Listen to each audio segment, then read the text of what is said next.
Hello! Dito tayo sa isang refrigerator ulit. Ito, may check tayo dito ngayon na, na freezer. Yung complaint hindi nag-yelo. Yung nga na-check ko, hindi umaandar yung compressor. So, malaman dito may problema sa compressor. Yung parts niya, dito po. Natin. Check natin. Natanggalin tong cover. Hindi siya. Klase ito. Kasi may capacitor kasi. Yan ayun. Mayroon ko dito. Yan. I-try natin nga palitan ito na malamang itong problem. Palitan ko muna. Kung hindi pa sa andar, bago ko check ang ending. Direct to the point na ako kasi. Okay, check na. So ay, papunta ka sa kabila. Yan. Isa lang ni Kyle na nakatanggo na. Kailangan na higpitan ng konti. Higpitan. Parang walang loose connection.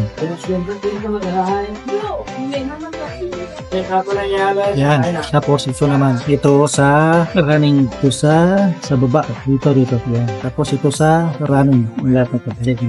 Higpitan natin ng konti. Loose connection. Para magandang pagka-intaction.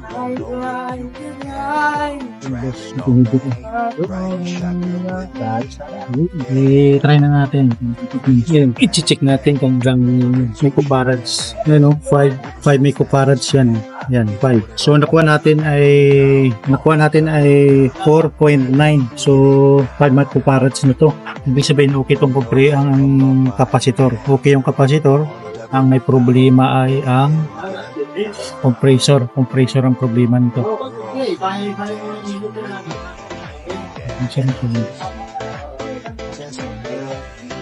Lalo ba yung nag-gusto? Yung current shift, sir, kapag Check ko yung pwede pa. Nag-ring siya naman. Ito lang kasi. Ay, yung umada pa baka CCTV.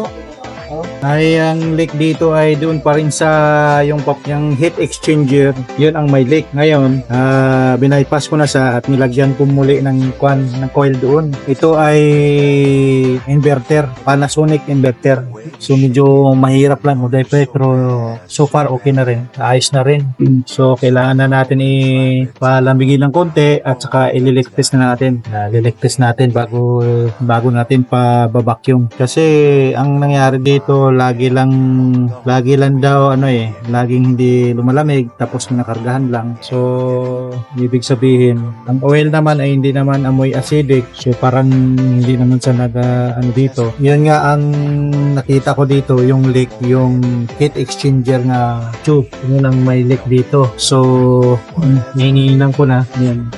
Maya-maya na talaga ilalikpis natin to. Medyo mainit pa. Ano natin ang tubig.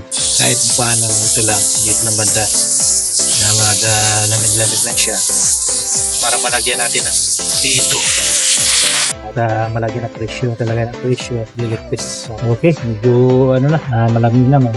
Kailangan talaga malamig na bago natin ilagyan ng ganito yung pito. Sasaksak natin dito at ligpitan ko na para lagyan ng pressure. Tingnan nyo. Ito, ilang beses na to na ginagawa kung ano ng problemang lumalabas dito. Pag na-repair ko na, yung nakaraan nag-yellow na. Pwede na sana i-deliver ng hapon. Pero nung check ko ulit, ay bigla lang natunaw ulit ang hindi na sa loob, hindi na siya nag-yellow. Tapos, tingnan ay ito'y stock up na. Ngayon, ay try natin siya nga editor. May ako rito, may capacitor. Ito, starting capacitor. Ang purpose nito para lang ma-start natin. Ay isang linya dito sa Romo kasi may may terminal na para sa Romo na pinalagyan natin. Tapos dito yung isang run. Ngayon, i-testing natin. Testing ko kung isasaksak ko kung may mga yan. Start ulit. Yan. Sige, naka-conform ko na nga sila talagang compressor. Pinang bayan. Hindi po.